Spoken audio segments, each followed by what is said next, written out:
in the squadron. They called him Bullets, but we call him Greg Kelly.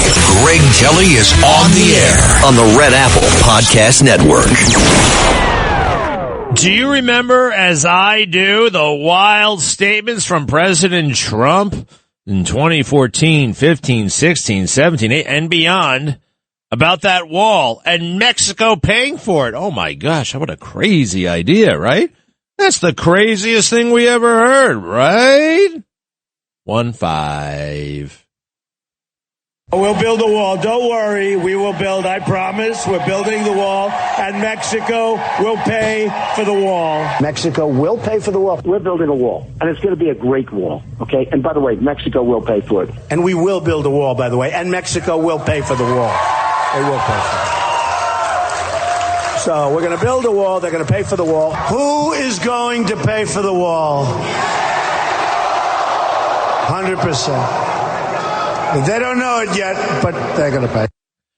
So, wow. Did Mexico ever pay for the wall? It doesn't matter. It doesn't matter. This is brilliant. You know, nobody, you can see, once you understand, once you stop being horrified by the guy and try to listen and understand what he's doing, maybe read a book that he wrote, maybe watch him, maybe not kind of be so prejudiced against him. Oh, no, this is an amazing opportunity for America. We got the wall. Mexico didn't pay for it, but it didn't matter. You know, everybody, when they heard that, the opposition, first of all, everybody was talking about a wall. Wall was in the air. The wall turned out to be the easy part. Mexico to pay for it. And there's no way Mexico would pay for a wall. There's no way Mexico would pay for that wall. That's impossible. That's illegal. That's a war crime. Well, fine. Knock yourselves out about that. The point is the wall is going up, and the wall went up. And immigration now, illegal immigration, we have none of it. It's zero. We beat it. It is the most like overt, bold campaign promise ever made and kept. Right? It's so interesting to me. See, and most presidents, they don't work this way. It's certainly not on the international scale. Now, there's another example of this. President Trump put out in the early stages of this war with Iran, a tweet demanding unconditional surrender. The surrender must be unconditional, all right? It's unconditional. Cut 16. It sounded like their reaction. Cut 16. He's demanding unconditional surrender of Iran, and then that he gets to pick roughly the next leader. That's an extraordinary shift. If he's talking about unconditional surrender, if he's talking about having a say in who the leader is going to be in Iran, those frankly are unrealistic. Quite quickly qualified by the White House press secretary, saying that President Trump himself would define what unconditional surrender looks like. That's not unconditional surrender, just to be clear. Oh, really? Thank you very much, Cavendish. What is it? How would you define unconditional surrender, you nitwits? You're all talking about unconditional surrender. You're not surrender. The important part of that is you're talking about surrender. Is it unconditional? Is it with conditions? Who cares? See, it's in the air. Peace is in the air. Negotiations have already started.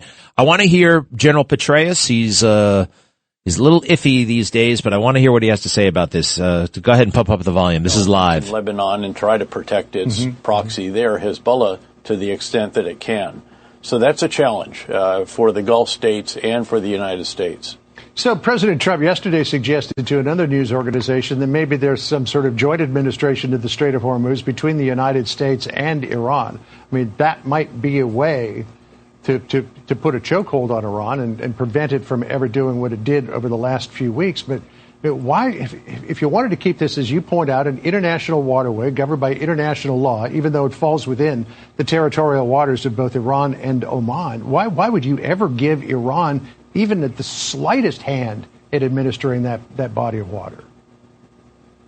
Well, clearly you want to avoid that, but reality intrudes here, and they have been able, because of their ability to undermine confidence in the owners of these ships and the owners of the cargo on them. Keep in mind, this is not about risk insurance. This is about lives of the crews. When I talk to the CEOs of two of the largest energy companies in the world at a breakfast in Washington a couple of weeks ago. They explained they are not going to take any risk when it comes to this transit because of the exposure of the lives of their crews. And so that's a very high bar to get over as well, to have complete confidence. And one fears that Iran will be successful in being able to impose a $2 million tariff on transit through the strait, which is reportedly what some ships paid to get through in the past week or so. And if there's 100 or more ships a day, that is a substantial amount of hard currency that Iran could reap from that to enable them to rebuild the very heavily damaged or destroyed military infrastructure in their country. Just one more quick question, General, before we go, because there's another little piece of breaking news here. On Rutte, the Secretary General of NATO's comments that NATO may be willing to play a role in the possible Strait of Hormuz mission if it's able to. Italy was asked if it's willing to assist the United States. A spokesperson for Italy and the Prime Minister Giorgia Meloni said, we'll see how the conversation with the Hormuz group goes. Could you potentially see a role for NATO here, whether it's military escorts, as we saw back during the Reagan? Hey, what happened? What happened? A role for NATO here. I can see a role probably for a coalition of the willing. I don't know that NATO per se would be the organization that would lead that. It's not impossible. The problem is here that there aren't that many of the countries that are willing to put their ships at risk. They do have some considerable capability. If it comes to demining, for example, the UK Navy actually has some very valuable assets in that regard. We used to prepare for this and train with them when I was the commander of U.S. Central Command. So I would hope that there would be involvement. And I thought that Rutte yesterday was terrific, or today, as he always is, recognizing, I think quite forthrightly, he understands and appreciates President Trump's frustration in this case, but also obviously a huge supporter of NATO. And that body does remain very, very important. I just got back from Ukraine on Sunday night, and the support that the NATO countries are providing is crucial to their success on the battlefield. And they are now able to stop the Russians cold on the front lines, and that is very significant. General, great to tap your expertise on all of this because General Petraeus, interesting man. And how did he blow it? Some chick. Remember that? You don't know about that, do you, Carlos? So I'll tell you what happened. Number one, bright guy, very ambitious. He went to West Point. This is how ambitious he was. He dated the commandant's daughter, right? There's a superintendent, right? The 4-star general who runs West Point. Well, he gets in with the daughter. It's an indicator that he's got his eye on the prize, right? A lot of girls in the world, and he starts dating the superintendent's daughter. Risky move, bold move, bit of a brainiac. Just ask him. No. He went to Princeton. He got a degree there. He basically became very, very press friendly, right? And the press loves it when you talk to when you talk to them. And the Princeton thing, the press really respects too much. Really, nobody really else cares, but they do because they're all hung up on status and money and weirdness. So he wins them over, and then just kind of what we call in the military the halo effect, right? There's a halo effect, like. Hey, have you heard about this guy, Dave Petraeus? No. He's great. Oh, really? Okay. And thanks.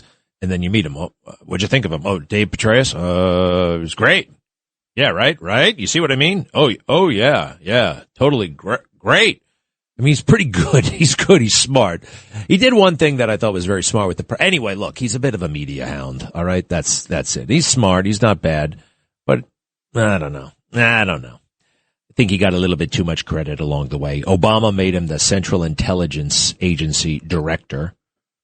Okay. And everything's going fine in his life. But something happened when he was in Afghanistan on one of those tours. He started fooling around with a female person who was writing a book about him. All right. So you're over there in Afghanistan. You're a troop. You know what I mean? You're risking your life. And the boss is in a tent fooling around with this girl. And I saw her. I knew she was bad news. I knew she was bad news. She went on the Daily Show with his book, and I mean, it's nice to be fit, you know, it's nice to be in good shape. But she wore the most ridiculous top, like one of those things where your arms are real, like Michelle Obama, quite frankly, used to wear, you know, where you show off your arms, like big time. It's made, and she's muscular, and she's talking about how, you know, I did push-up contests and I ran with the general, and that's another thing about generals and PT, physical training, right? PT, you exercise. Hey, that general, did you hear about that general? No, what? He ran 3 miles in 18 minutes. Wow. Yeah, I know. Isn't that amazing? Yeah. You know, 80% of the 19-year-olds can already do that, but it's really amazing when the general can do it. And it becomes this kind of thing, this halo effect. And he benefited mightily from that. So he blows his life up by fooling around with this girl in a tent in Afghanistan when he's a 4-star general supposed to be prosecuting the war. And they have an affair. Where do we ever get that word affair, by the way? Why do we call it an affair? It sounds so, you know, like a Vanity Fair, an affair, you know? Why don't we call it a tryst? Why don't we call it a hookup? Why don't we call it I don't know. You can call it a lot of things, but an affair sounds rather, I don't know, like legitimate almost. For anybody who says that President Trump is in bed with Israel, I'd like to point this out. Some of the stuff he has said out loud about Israel and Bibi Netanyahu. President Trump makes up his mind for himself. Cut 14, please. Cut 14. This is October 2023. I'll never forget that Bibi Netanyahu let us down. That was a very terrible thing. The comments a reference to the U.S. operation to kill Iranian General Qasem Soleimani, which Trump says Israel backed out of. That is a very strange thing. Why would Israel have backed out of that one? Look, things change, whatever. A lot is being made of this meeting that was had in the White House in February with Netanyahu, President Trump, and a bunch of other people, where Netanyahu reportedly made a hard sell for the war. Join us in war against Iran. And the president said, well, sounds good to me. He's just saying it was a good presentation. He hadn't made up his mind. And he's taking in all kinds of things. It doesn't matter if Bibi talked to him for an hour. We've known Bibi for decades. He's had Bibi's number for decades. Everybody knows about Bibi. You know, you got to take the good with the bad. There's a lot of bad there. There's a lot of good there. And President Trump is talking to everybody. It doesn't matter if he sat down and talked to somebody. You ever hear that old adage, you know, with President Trump? It's like a lot of leaders. It's the last person you talk to. That's the last person who gets to talk to him before he makes the decision. That's sometimes the most important person. But just because you talk to Bibi, he knows about Bibi. He had a horrible relationship with Bibi at one point. I want to go back to one other thing that people have overlooked in this entire conversation, that unconditional surrender thing.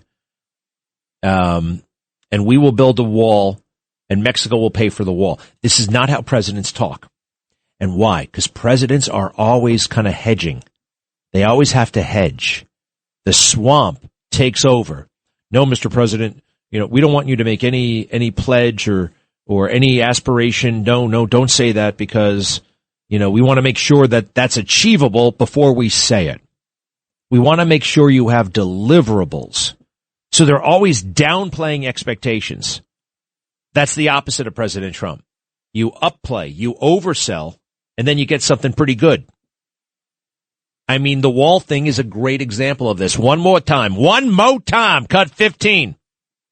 We'll build a wall. Don't worry. We will build. I promise. We're building the wall, and Mexico will pay for the wall. Mexico will pay for the wall. We're building a wall, and it's going to be a great wall, okay? And by the way, Mexico will pay for it. And we will build a wall, by the way, and Mexico will pay for the wall.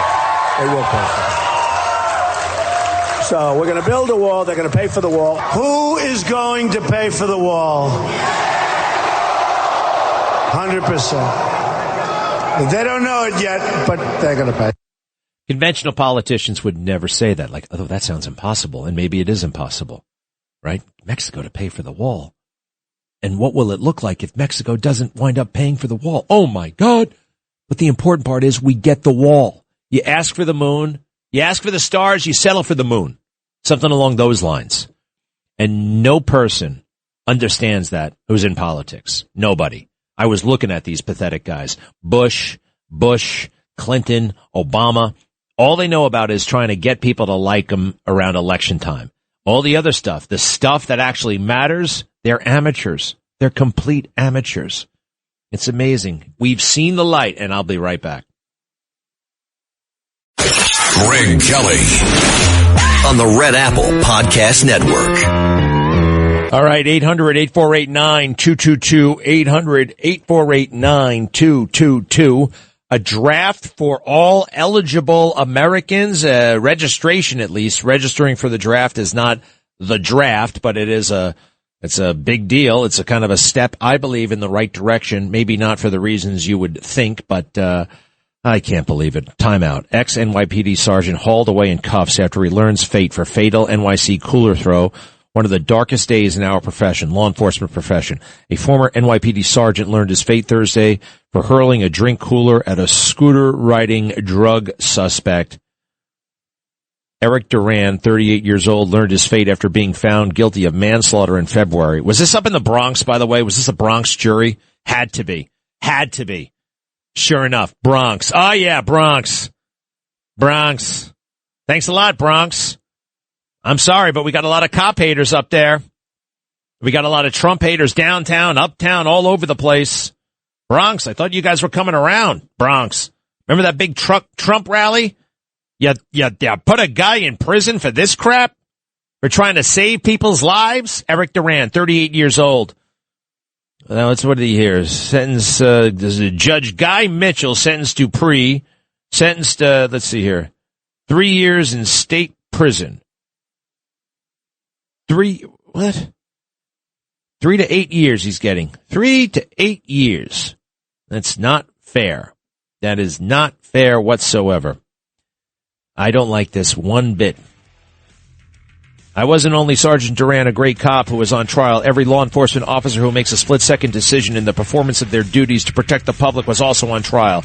And this sentencing, which has now sent a very chilling message to every cop in the nation, that the system that we have sworn to uphold can single-handedly destroy your career and your life for doing exactly what you are trained to do.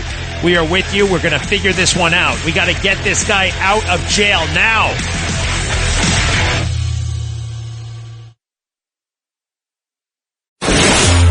Greg Kelly, entertaining and informative on the Red Apple Podcast Network. You know, in the Second World War, an estimated 50% of all eligible men served in the military. 50%. Now, and a lot of the other 50% that didn't serve, they wanted to serve, eligible in terms of, we're talking very broadly in terms of nationality and age, right, and gender and orientation. A lot of men were dismissed because of, club feet, that kind of thing or whatever, or zero upper body strength or whatever. But that's an amazing figure, 50%. And it put us in a very good position. Number one, we won the World War, right? We won it decisively. It was an all-in, right? Truly national effort, all of nation, a one nation priority. And then going forward, we had a very interesting kind of society where lots of men were veterans, right? And that's fine. They kind of came back and got to work and built businesses and built lives and built families. And Tom Brokaw once called it the greatest generation. I actually didn't like that for a time because I thought he was being a little bit too hard on the generations that came back from Vietnam, say. The greatest generation. It was also a way anyway, Tom did very well with that book. But other people went off to war. But here's the thing that I like about what we had. 50% served. So serving wasn't such a big deal in a way. It was important. It was great. It was all that stuff. But you don't then, push other people out of the way. Hey, I'm a veteran. Get out of my way. Yeah, so am I. What's your problem? Relax. You're a veteran. We're all veterans in this room. What's going on? Actually, you know what another word for veteran is? Civilian. We're civilians. So now we're in a position And it's bad for multiple reasons, right? Where less than 1% of those eligible actually serve in the military. Less than 1%. We go from 50% to 1%. Now, that does a lot of things, right? It's emblematic of a lot of things, too. A society that's soft, a society that's kind of complacent, doesn't want to sacrifice anything, and a lot of things. But, and this is overlooked by everybody, the only person who noticed this was me. We have, unfortunately, delegated way too much status and prestige and power to the 0.1% who actually do serve. We've given them so much even moral authority, right? The veteran status, thank you for your service kind of went to some of their heads, right? Now it's shut the F up. I served. What do you know about combat? And then we've got all of these people who are like outsized influence. Now it's kind of, people are pushing back. And a great example of this, quite frankly, is Dan Crenshaw, the congressman from Texas. A couple of years ago, it was like a done deal. This guy's going to be president. Are you kidding me? He's a Navy SEAL and he lost his eye. I mean, what else do you want in a president? Well, I don't know. Doesn't really have anything to do with his eyeballs, though. I mean, to be preferably two. I don't know. It doesn't really matter. It doesn't matter. But they were making it like that's the only thing. This whole thing about narrative and story. What is your story? How are you going to present yourself? I actually like Dan Crenshaw. He wrote a very interesting book. His service is very interesting, and he gave a lot for his country. But that doesn't mean we give him the world as a result. You can never do enough for a veteran, but at the same time, you can do too much. So when Mark Kelly can go around openly castigating President Trump and others who did not serve in the military, like I served, therefore my voice is more important than yours, that's a dangerous thing. And I don't like it. I mean, you're a citizen. And your opinion is whatever. It's informed by your experiences. Mine is informed by, and that guy has his experience. One isn't necessarily greater or bigger or more significant. We got a lot of people out there yelling and screaming, especially in the podcast bro world, about, military veterans, get out of our way, shut the F up. It's the first time ever, and I've never seen this before in my life. I find out a guy was in the military, hey, that's cool. You find out where we were based, what we did. That's cool too. No judgment on what anybody did in the military. You know what I mean? The camaraderie was kind of already there. Wow. No kidding. I felt seriously a certain kinship, but now it's not that. Now it's like, well, what the fuck? Oops. Did you get that? Thank you. I think that's the first time I ever said the F word, accidentally. on the rare, I did. It's what the F did you do? Yeah, well, I was a Navy SEAL. Oh, yeah, well, I was a pilot. Oh, yeah, well, I was a commando. Oh, yeah, well, I was a ranger. Oh, yeah, well, I was a cook. Oh, yeah, well, I was a surface warfare officer. Oh, yeah, well, it's like, wait, what? Fellas, come down. We all kind of served this. We all kind of did this together. Alice, do you want to say something about this? She's in Ohio. Hello. Hello. Yes, I do. My father was not allowed to enter the service. They wanted him to stay home because his work, he was an engineer, was more important in contributing to the war effort. So instead of active military, of course, he stayed and he worked. They did things like he joined the auxiliary police. They were not paid. They wore the same uniform that the police did in Cincinnati, Ohio, but it was a khaki color. And he always regretted not being able to be on active duty. He was a patriotic man. Also, I think we should bring back the draft. Don't include women. I agree with you. But I remember when the draft was in effect, the worst person in the world would go through basic training. They came back and they were a different person. And another thing, too, on a personal note, for nearly 30 years, I flew as a crew member for an international U.S. flagship carrier. When we saw we had uniformed military on board, we'd look and see how many seats were available in first class or business class, and we'd go up to them and say, "Can I see you for a moment? Please take your belongings and follow me," and we would upgrade them. And it was a joy to do that. Wow, that's very nice. Can you say what airline it was? Pan Am. I figured. Wow, beautiful. What did you fly the 747 SP by any chance? Yes, I have some wonderful memories of that. I have wonderful memories of the people I met.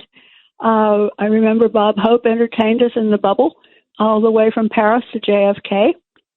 I remember once we had to be transported to another airport, and I'll never forget this.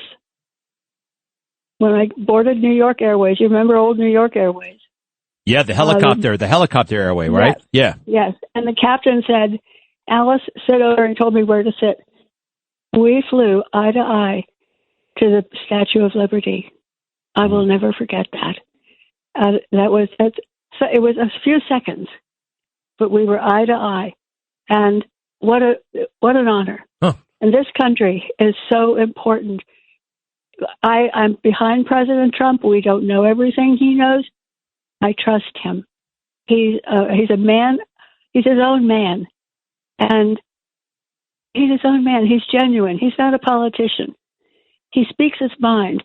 I was based at JFK twice, and I was based in London for 5 years.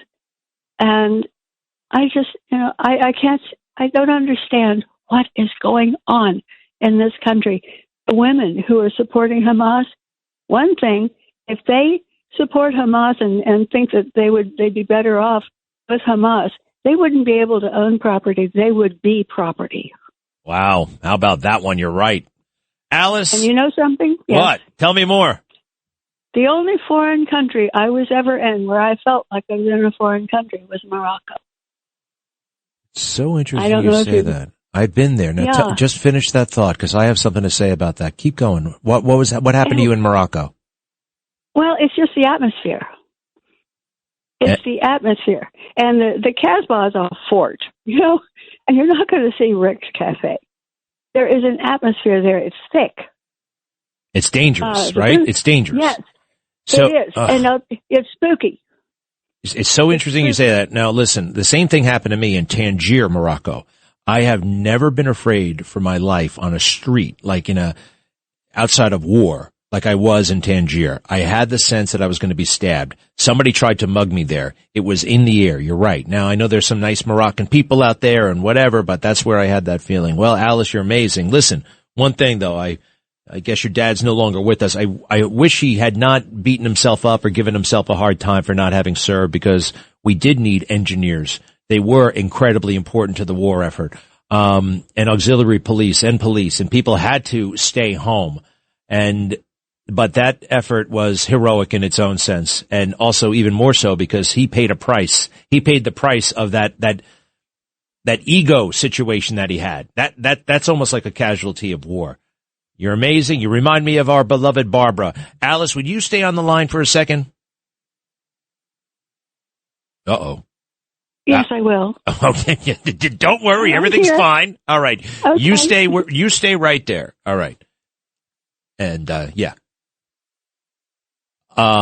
Very interesting. I love that 747 and all those Pan Am stories and stuff like that. Wait, what do I want to, never mind. Let's see. Who's this? Wait, what the hell happened to, that guy in Bayville? He had something to say. He's always got some wise ass comment, but we like him. Nate, what do you, I don't want to talk to him right now. I want to talk to Jay. Hello, Jay. Hey, Greg, this is Jay. Such an honor and pleasure meeting you, sir. Thank you for your service, and thank to your dad for his service. First time caller. Just real briefly, we were talking about, Tiger Woods earlier and how he doesn't want to have a chauffeur or whatever. There's a perfect solution for someone like him. He should just get a Cybertruck. It's bulletproof. It drives itself. You can talk to it and grok while you're driving, and you could stay anonymous, kind of. That's actually an excellent idea. And something else about that, if he doesn't want to get a Cybertruck, you can get a smaller Tesla that will still drive itself. My brother has one of those things, and it's amazing what it can do. Now, technically, I don't know if you're allowed to drink. You know what I mean? Like, you're still not supposed to be drunk when you're driving one of those things because you're not driving it. But then again, you're not going to make any mistakes, most likely, right? That's what you're saying? Well, it's amazing. So I've been I've been driving these things for a while, and the latest version, it's insane. It'll go through like single lane bridges, school buses. It'll stop at school buses. It's pretty crazy. And the cool thing is, and Greg, you'll love this. I actually ask for Bible verse. You can actually talk to Grok while you're driving, so you can talk about the Bible or A10 warthogs or whatever you want. It's pretty fun. That is so cool. I kind of want one of those things. My brother has a very nice Tesla. I don't get to see him. We talk all the time. One time, I couldn't believe it. We're at some place and the car came and picked us up. For a split second, I thought an Uber. No, he just told the car to pick us up. The car came by itself. Have you ever done that? It's actually funny. It's called ASS. I think it stands for actual self. There's actually an acronym for it. I forget what it's called, but yeah, it's you can do it on the phone, right? You just click on the phone and it comes to you. But yeah, no, it's an honor talking to you, Greg. I've been listening to you for years, and you're a great guy. You've served your time. You're a great American, and the thing I love most is how much you love your family. That really means a lot, man. Well, thank you. I mean, everybody loves their family, right? But you talk about your kids like nobody else does, and that means a lot. Okay. Well, thank you very much. Wow, that's very nice of you. I haven't run many of those. See you later, Jay. Good stuff, and be careful in that Tesla. I know some people are still a little bit skittish about it, but I love that thing. So kind of you. I got to run. People are, by popular demand, right after the break, my children are back on the radio. Thank you, Jay. A reminder, I made some beautiful recordings of their beautiful gibberish, okay? We'll be right back. Introducing Home Care Plus, a new subscription service from Lowe's that helps make life easier by giving members a hand with home maintenance. Let Lowe's tackle the tasks you keep meaning to do, like electric dryer vent cleaning, replacing hard-to-reach light bulbs, and more. Subscribe to Home Care Plus for just $99 a year and consider your to-do list done. Members get more at Lowe's. Available in select zip codes only. Cancel anytime. Non-refundable fee. Product purchase required. Terms and service restrictions apply. Details at Lowe's.com/terms. Subject to change. Greg Kelly, entertaining and informative on the Red Apple Podcast Network. Hey, let's see. Here she is, the 4-year-old Madeline. All right, a little talk over the phone. Go ahead. Better? You think it's getting better? You look good, honey. I think it's getting better. What? How was that tuna? Did I get too much? You got too much. I have the other part here. Okay. Too much tuna. Too much tuna. Will you put that in the fridge for tomorrow? I will. What did you say, Madeline? Too much tuna. Too much tuna. Too much tuna for lunch. Did you like eating it, though? Do you like eating it, though? I did like eating it. Are you copying Mommy? I did like eating it. You're copying us? Yeah, I'm copying. Aw. Copy what Mommy says. Mommy, say something. Greg, come home at once. Okay. Greg, come home at once. Greg, come home at once. All right. It's so beautiful. How on earth? What are our options for this guy, Eric Duran? He's leading an undercover operation when he knocked a Bronx man off of his motorbike after throwing the cooler at him in 2023. He got 3 years. The guy died. I can't fathom this. Eric Dupree was 30 years old. Let's see here. One supporter of the man was killed. I just don't understand how he can be sent to prison. And what are the options? Unfortunately, this is a state case, so I don't think that there's any kind of pardon or anything like that. It is now harder than ever to be a police officer. I wonder what Jessica Tisch is going to do about this one. Jessica Tisch, our phony baloney police commissioner, who is selling out basically all of us so she can keep this silly job and pretend that she's a criminal justice expert. So hopefully she can be a governor or a mayor or a senator or something important. That's the game. Yes, Billy, what is it? Hello. Yeah, how you doing, Greg? And thank you for your service. I wanted to argue with you guys about Hegseth. I mean, I don't think he's doing a great job. I think he's dismantling the military, who I have a lot of respect for. He's getting rid of generals, the last one, who's highly, highly respected. You know, you're more experienced than he is.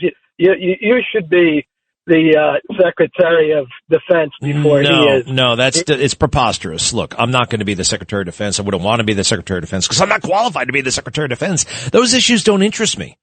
They just don't interest me. If I were interested in those things, I would have had a real military career. I would have stayed in for a career.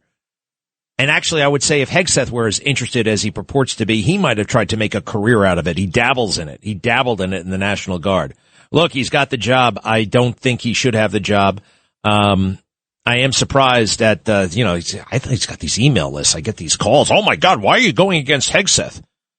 I'm like, can any of you guys name one Secretary of Defense that President Trump had his first term?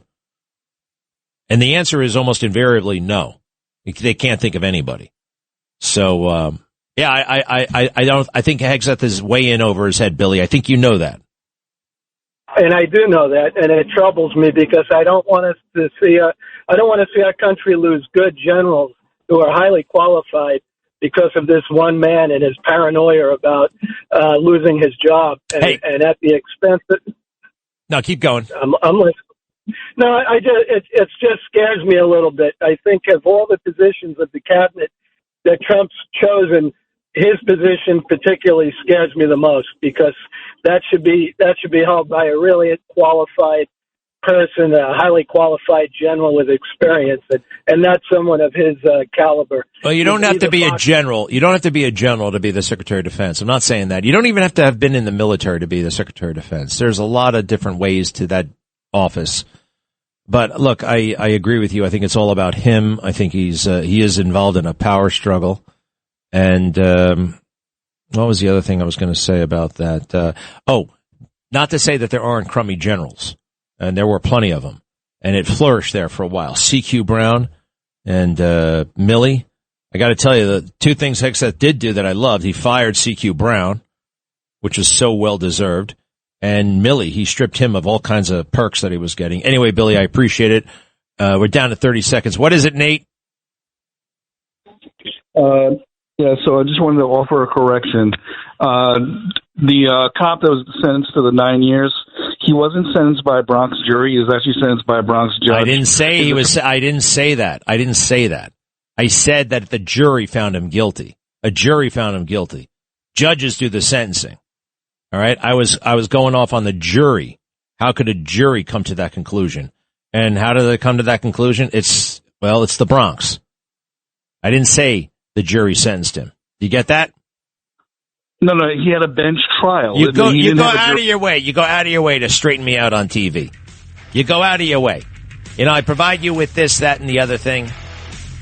A bench trial? Maybe it was. Whatever. All right. Why don't you send me a little note on the Twitter? Right? Try to embarrass me in front of everybody? Well, we already called out the judge as well. The judge, the worst judge in the world.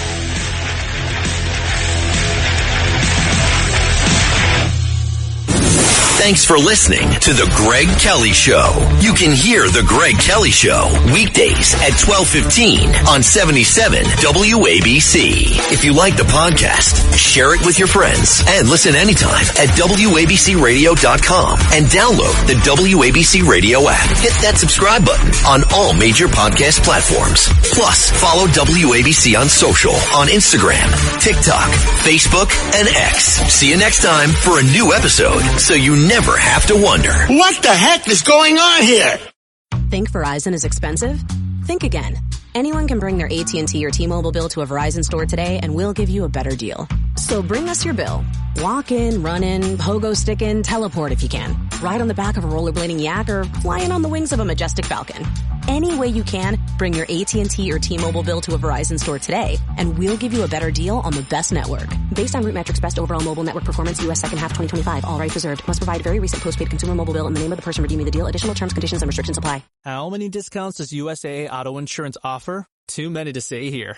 Multi-vehicle discount, safe driver discount, new vehicle discount, storage discount, legacy. How many discounts will you stack up? Tap the banner or visit USAA.com/auto discounts. Restrictions apply.